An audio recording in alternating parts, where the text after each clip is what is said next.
Friends, spirit word spirit angel से मैं अनुराधा आप सभी का स्वागत करती हूँ। दोस्तों, आज का ये बहुत ही मज़ेदार वीडियो आप सभी के लिए सेशन के कुछ मज़ेदार किस्से हैं जिससे सुनकर आप हंस हंस कर लोटपोट हो जाएंगे। दोस्तों, आज का ये फनी वीडियो कुछ डिवाइन फेमिनिन के मज़ेदार सवालों के ऊपर और उनके जवाबों के ऊपर बनाया जा रहा है।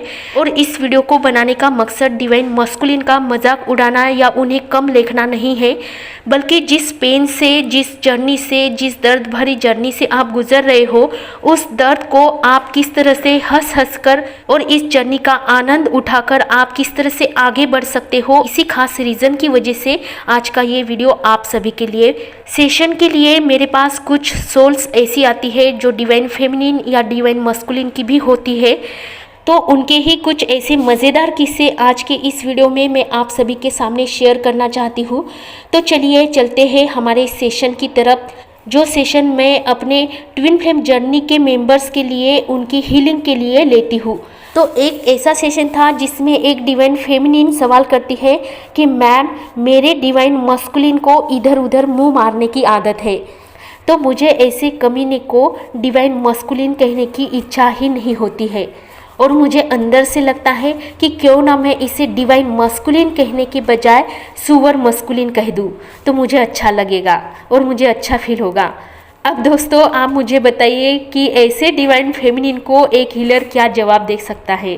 फिर भी मैंने उस डिवाइन फेमिनिन को डिवाइन की तरफ से जवाब में बताया कि ठीक है, कोई बात नहीं, आप 3 दिनों तक कंटिन्यूली ये प्रयोग कीजिए कि आप अपने डिवाइन मस्कुलिन को लगातार 3 दिनों तक डिवाइन मस्कुलिन कहने के बजाय सुअर मस्कुलिन बोलते रहिए, और आप उन्हें तब तक सुअर मस्कुलिन ही बोलते रहिए जब तक आपकी आत्मा शांत ना हो जाए, जब तक आपका उनके ऊपर का गुस्सा कम ना हो जाए, और जब तक आपको अपने अंदर से ये फीलिंग ना आए कि आप एक डिवाइन फेमिनिन हो, और एक डिवाइन फेमिनिन को या कोई भी गलत शब्द का उच्चारण करने की जब तक आपके अंदर ग्लानि या पछतावा की भावना ना आए, तब तक आपको उन्हें सुअर मस्कुलिन ही कहते रहना है। जब तक आपको उनके अंदर डिवाइन ना दिखे और जब तक उनके अंदर आपको सुअर ही दिखे, तब तक सुअर ही कहते रहना है। जिस पल आपको उनके अंदर डिवाइन दिखेगा, वो परमात्मा दिखेगा, तो समझना कि आपका ट्रांसफॉर्मेशन 100% डिवाइन फेमिनिन में हो गया है। और दोस्तों, मेरे इस जवाब से उस डिवाइन फेमिनिन ने 3 सेकंड के लिए अपने मौन को धारण किया और मुझे बोला कि मैम, 3 दिन तो बहुत दूर की बात है, आपने तो 3 सेकंड में मेरा ट्रांसफॉर्मेशन कर दिया। Thank you so much and I am sorry to my divine masculine. एक दूसरी डिवाइन फेमिनिन मेरे पास आई थी सेशन में। उन्होंने स्टार्टिंग में तो 2-3 अच्छे सवाल मुझे किए, और पता नहीं उसे बीच में ही ऐसा क्या हुआ, पता नहीं उस फेमिनिन को अपने मस्कुलिन का कौन सा सीन याद आया और वो बीच में ही बोलने लगी, साला, कमीना, कुत्ता, पता नहीं कहाँ से आ गया मेरे माइंड में और मेरा पूरा जीना हराम कर दिया। ना सोने देता है और ना जागने देता है, ना खाने पीने देता है, जहाँ भी देखूँ वही नज़र आता है। सारा माइंड ब्लॉक करके रख दिया है। माइंड तो ब्लॉक कर ही दिया है, ऊपर से जी नहीं भरा तो मुझे भी ब्लॉक कर दिया है। प्लीज़ मैम, अनब्लॉक करने का कोई तरीका हो तो प्लीज़ मुझे बताइए। अब दोस्तों, ऐसे डिवाइन फेमिनिन को क्या जवाब दे, फिर भी हीलिंग के लिए जवाब तो देना ही था। मैंने कहा, अनब्लॉक होने का एक ही रास्ता है, खुद के अंदर के ब्लॉक निकालोगे तो अपने आप ही अनब्लॉक कर दिए जाओगे। कुत्ता, कमीना, साला, इन शब्दों ने आपको ब्लॉक कर दिया है, आपके डिवाइन मस्कुलिन ने आपको ब्लॉक नहीं किया है। फिर वो बोली कि ma'am, I am so sorry, but गुस्सा आता है, तो गुस्सा आता है तो यही तो सबसे बड़ा ब्लॉक है। जाओ, पहले इसे अपने ब्लॉक को हटा दो, फिर अपने आप ही आप अनब्लॉक हो जाओगे। तो दोस्तों, इस तरह से डिवाइन फेमिनिन मेरे पास आती है सेशन के लिए। बहुत सी ऐसी सोर्स आती है जो सच में सेशन के लिए तो आती है, लेकिन सच में वो यहाँ से फ्रेश होकर जाती है, उनके सवालों के जवाब उन्हें मिलते हैं, हीलिंग मिलती है, तो मुझे भी बहुत अच्छा फील होता है।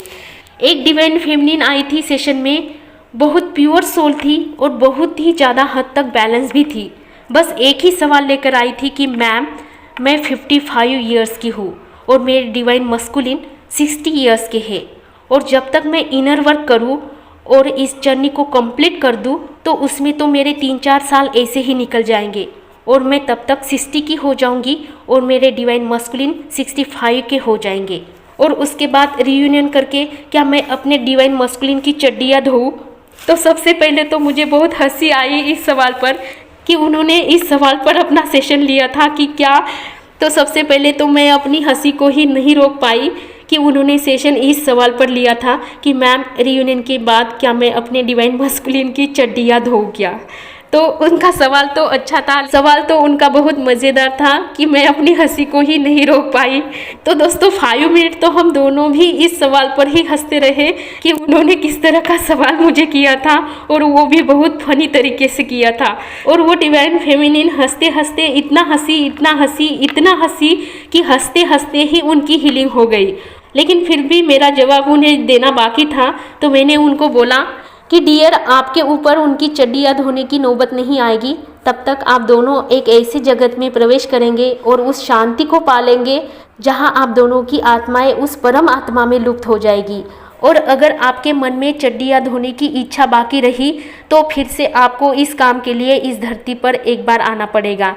तो क्या आपको इस काम के लिए इस धरती पर आना मंजूर है? तो वो बोली कि नहीं मैम, मुझे इस काम के लिए फिर से धरती पर नहीं आना है। इससे अच्छा है कि मैं इस इच्छा का त्याग कर दूं और मैं अपने उस परम मोक्ष को पालूं।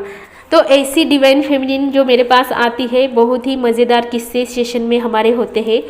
एक डिवाइन फेमिनिन ऐसी आई थी जो बोली कि मेरे डिवाइन मस्कुलिन रात दिन नशे में रहते हैं। जब नशा चढ़ता है तो मुझे रात को कॉल पर बोलते हैं, मैसेज करके बोलते हैं कि तू ही मेरी ज़िंदगी है, तू ही मेरी मंजिल है, तेरे बिना मैं जी भी नहीं सकता हूँ, मैं जी तो क्या मैं सांस भी नहीं ले सकता हूँ।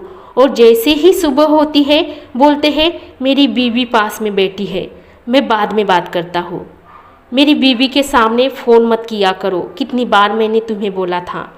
तो मैम मुझे इतना बुरा लगता है और इतना गुस्सा भी आता है, जी करता है उसके घर जाकर उसकी बीवी के सामने उसको इतना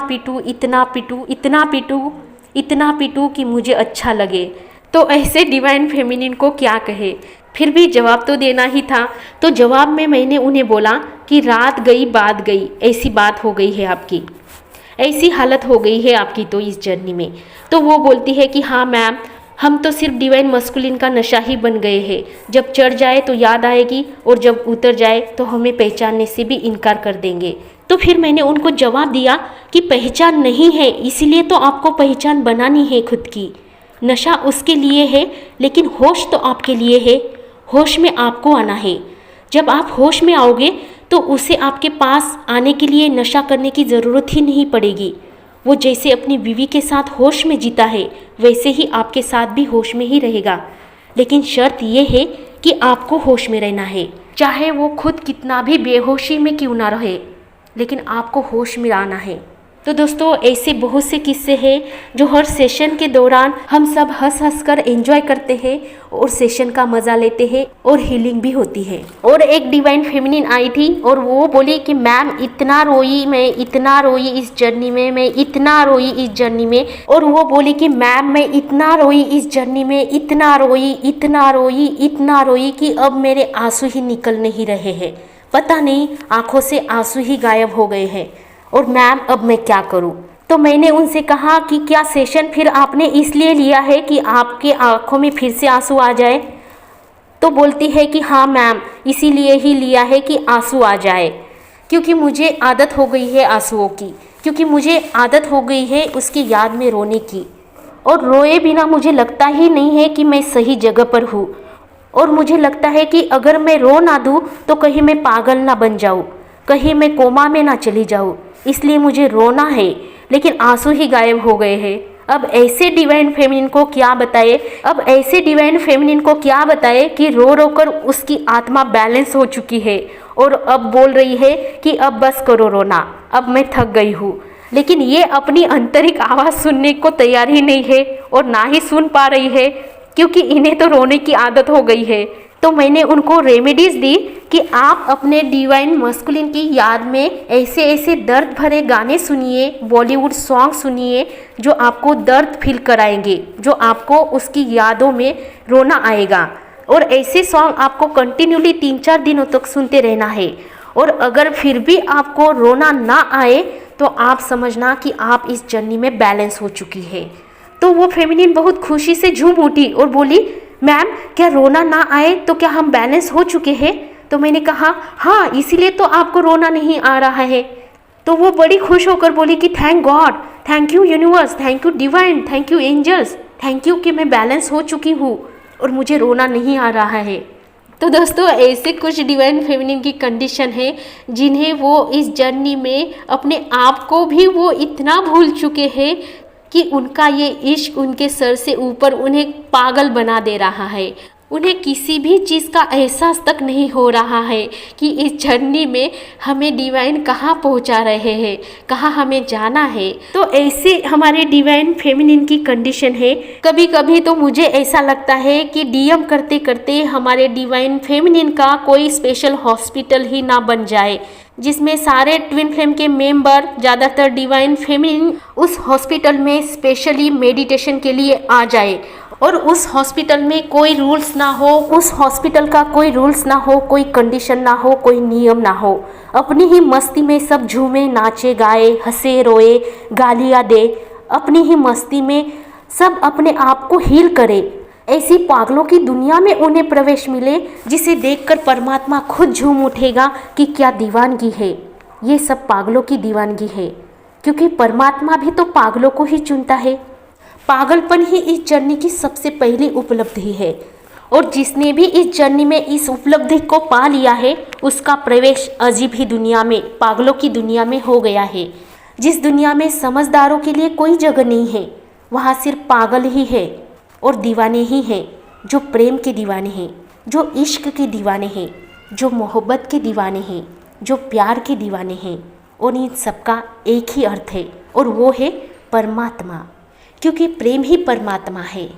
और ये सारे दीवाने प्रेम के दीवाने हैं, परमात्मा के दीवाने हैं। God is love, love is God. सभी के लिए हैप्पी जर्नी।